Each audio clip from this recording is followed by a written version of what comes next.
Hai, kembali lagi dengan Spiga Belajar bersama Ibu Indah.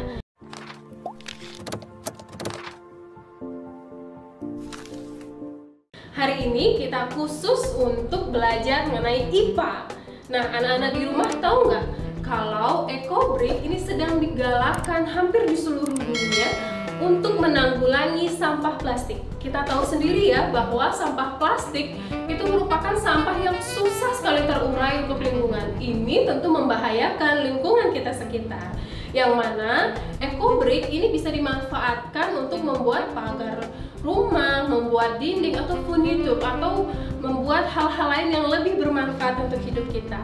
Nah, sebenarnya masih banyak cara lain untuk menanggulangi atau meminimalkan pencemaran lingkungan. Kira-kira apa sih yang dimaksud dengan pencemaran lingkungan? Dan apa saja dampak dari pencemaran lingkungan? Nah, inilah yang kita akan bahas hari ini mengenai pencemaran lingkungan dan juga dampaknya untuk kita kehidupan sehari-hari. Diperhatikan baik-baik ya. Jadi, pencemaran lingkungan adalah peristiwa masuk atau dimasukkannya zat atau unsur yang membahayakan lingkungan tersebut dari aktivitas manusia, yang mana komponen ini bersifat sangat merugikan lingkungan yang membuat kualitas lingkungan menjadi menurun. Nah, bahan pencemar atau polutan ini bisa berupa zat kimia, bisa berupa debu, bisa berupa suara, radiasi, atau panas, serta bisa berupa zat-zat yang sangat berbahaya untuk lingkungan, biota dari lingkungan tersebut, dan juga manusia.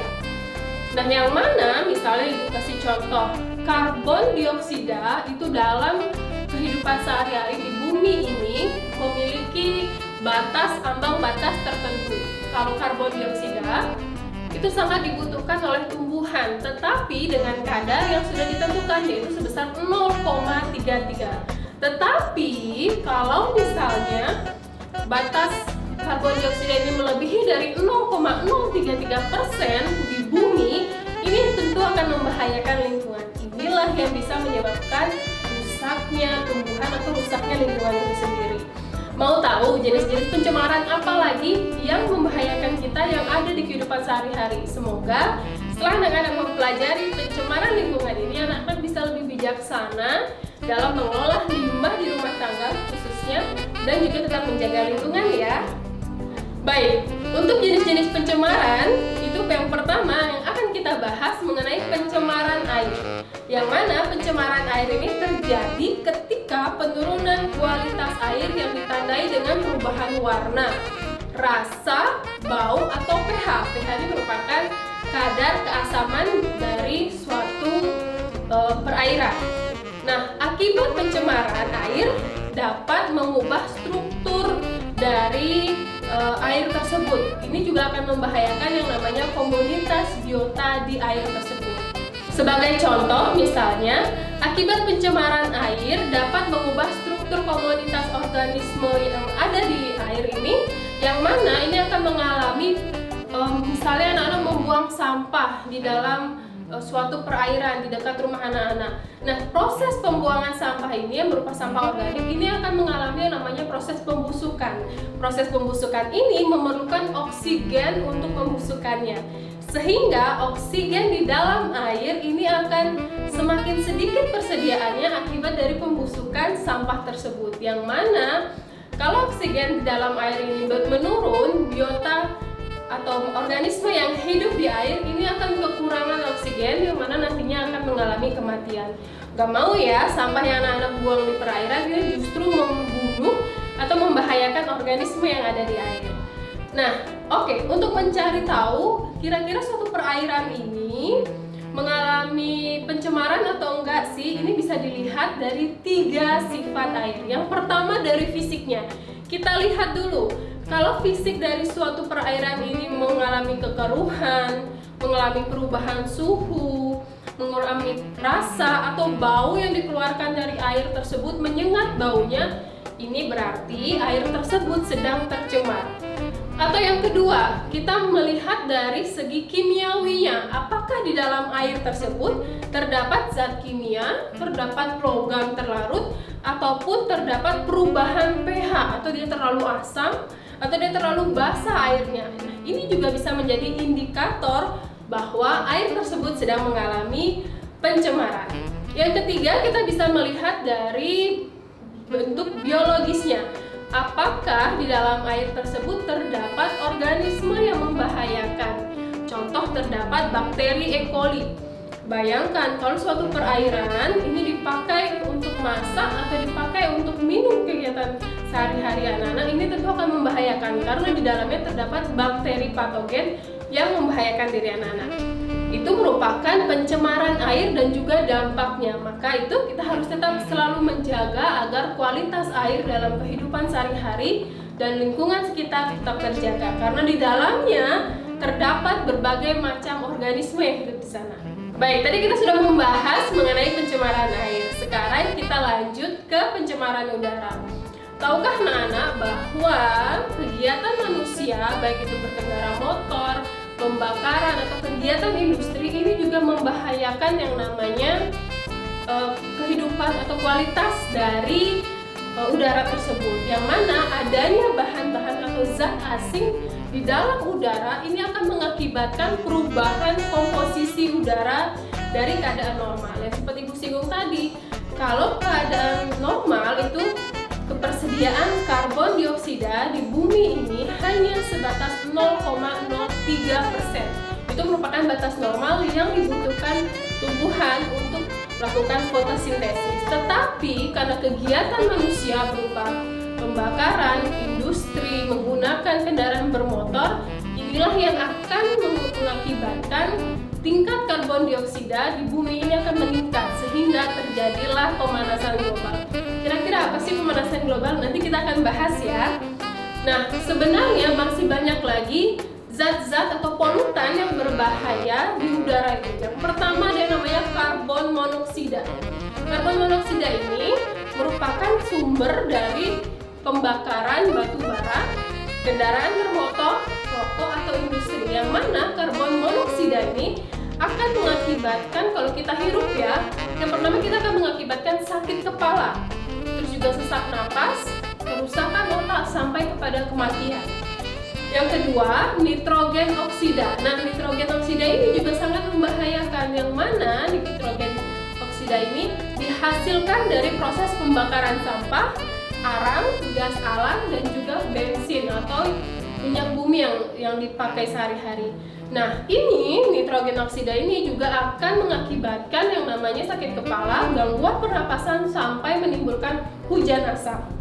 Yang ketiga ada yang namanya sulfur oksida. Sulfur oksida ini sebenarnya secara alami sudah tersedia melalui kegiatan aktivitas bumi seperti gunung meletus. Tetapi sebagian besar sulfur oksida yang membahayakan ini justru disumbangkan oleh karena aktivitas manusia seperti pembakaran minyak, pembakaran batu bara, atau kegiatan industri lainnya.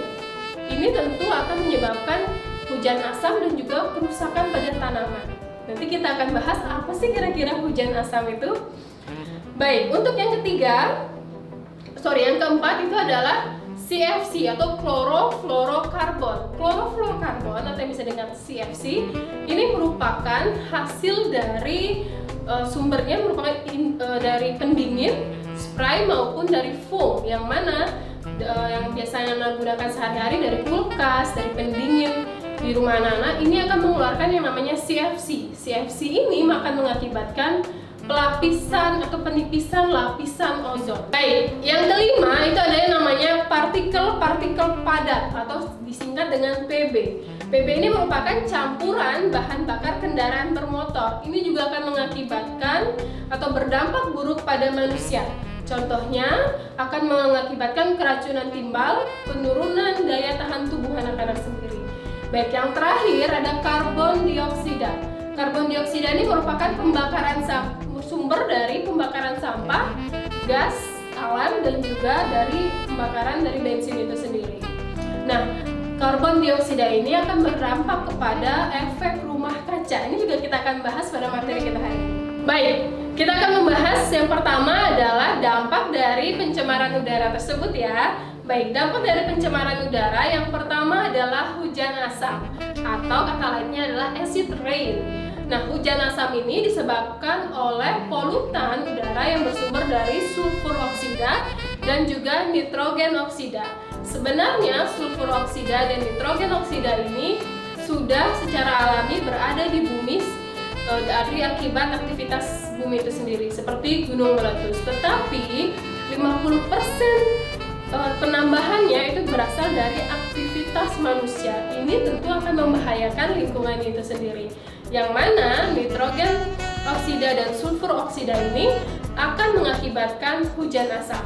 Berikut Ibu akan tampilkan gambar atau skema dari hujan asam itu sendiri. Baik, ini merupakan gambar atau skema dari hujan asam ya. Yang pertama, asap-asap dari pabrik itu akan mengeluarkan, atau sisa-sisa pembakarannya akan mengeluarkan sulfur oksida dan nitrogen oksida. Ini akan menguap dan berkumpul di awan dan akan membentuk yang namanya kristal-kristal awan. Nah, ketika awan tersebut sudah jenuh atau sudah waktunya untuk turun, maka kristal-kristal tersebut akan turun ke tanah melalui hujan tersebut. Nah, hujan inilah akan bersifat asam yang disebut dengan hujan asam. Oke, dampak dari hujan asam itu sendiri ini akan bersifat korosif atau merusak materi dan bangunan, serta juga akan mempengaruhi kualitas dari air permukaan. Yang selanjutnya, hujan asam ini juga dapat menghancurkan jaringan tumbuhan sehingga merusak tanaman. Selain itu, hujan asam juga akan melarutkan logam berat yang terdapat di dalam tanah sehingga mempengaruhi kualitas air tanah itu sendiri. Wah, ternyata bahaya banget ya hujan asam tersebut. Mari kita sama-sama untuk tetap menjaga lingkungan agar tidak semakin rusak. Baik, selain itu dampak dari pencemaran udara yang adalah penipisan lapisan ozon. Yang mana penipisan lapisan ozon ini terjadi karena atom klor pada CFC atau klorofluorokarbon ini memecah molekul ozon di atmosfer. Jadi ketika anak-anak menghidupkan AC atau membuka kulkas, ini akan keluar yang namanya CFC. CFC inilah yang akan berkumpul di lapisan atmosfer yang akan memecah lapisan ozon tersebut. Nah, kalau semakin banyak CFC ini dikeluarkan, maka lapisan ozon ini juga akan banyak terpecah dan akan menipis. Padahal lapisan ozon ini sangat penting fungsinya untuk manusia maupun untuk bumi. Karena ketika sinar ultraviolet yang memancar ke bumi ini akan disaring terlebih dahulu di lapisan ozon tersebut.